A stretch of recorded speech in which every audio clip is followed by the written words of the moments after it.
One of the greatest motivating factors in our society is FOMO, the fear of missing out. Advertisers love using FOMO as motivation to get consumers to buy more products. Just think of how many ads you've heard that try to convince you that you need a new car, a new phone because it has can't miss technology. That you ought to buy it because if you don't, well, your opportunity is going to be gone forever. Well, of course, there are worse things in life than missing out on the latest trends with the best prices. The fear of missing out is real, but other things are more fearful. What makes you fearful?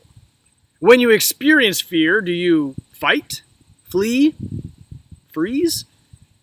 Welcome back for session 3 of our growth group series, One Flock, One Shepherd.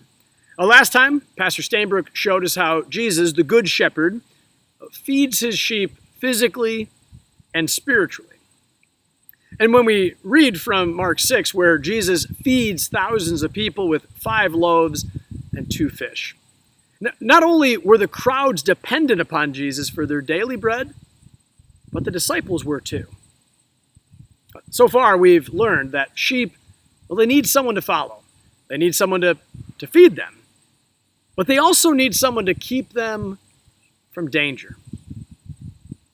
Sheep are fearful animals. They have almost no ability to defend themselves. They're not fierce. They're not especially fast. And that means they have many natural predators.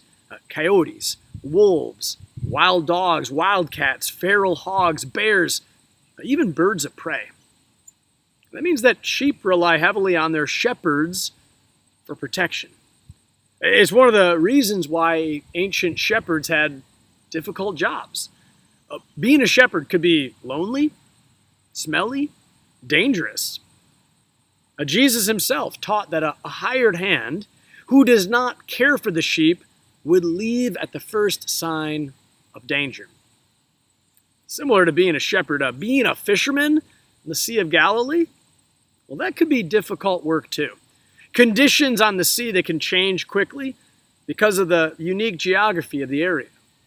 Even an experienced sailor could be surprised by stormy conditions at a moment's notice. After Jesus fed the crowds, he dismissed them and went off by himself to pray. He told the disciples to go to the other side of the Sea of Galilee. But the disciples encountered a strong headwind that made progress almost impossible.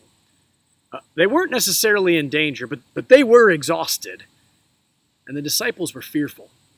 Not because of the storm, but because they saw someone walking on the water.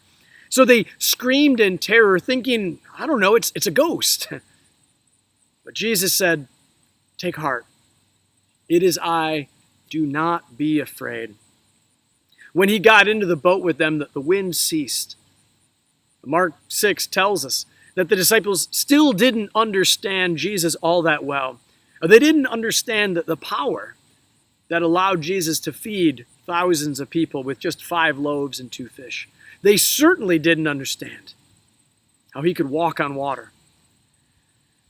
You know, there's a lot we don't understand either.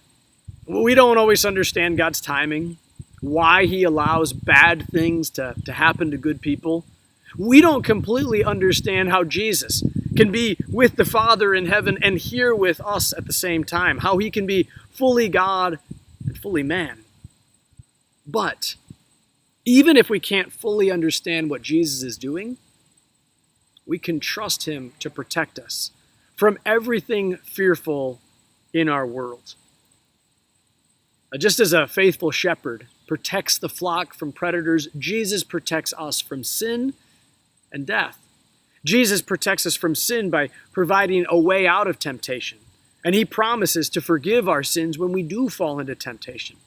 Jesus protects us from death by dying in our place, rising to new life, which we will share with him forever. Like sheep, we are helpless to protect ourselves from the truly fearful things in this world. But in Jesus, our good shepherd, we can have abiding peace and security. Jesus says to us, take heart. It is I. Do not be afraid. He also says, fear not, little flock, for it is your Father's good pleasure to give you the kingdom. We don't have to have fear of missing out on God's kingdom because it was God's good pleasure to send Jesus to bring us safely home. There's a lot of things that cause us to fear. Loneliness, sickness, suffering, death. Feeling like we have no purpose or direction in life, that's a fear. But just as Jesus calmed the wind and entered the boat with the disciples, he can bring calm into your life. And he promises to be with you, even in adverse conditions. In 1759, there was an Englishman named Samuel Medley.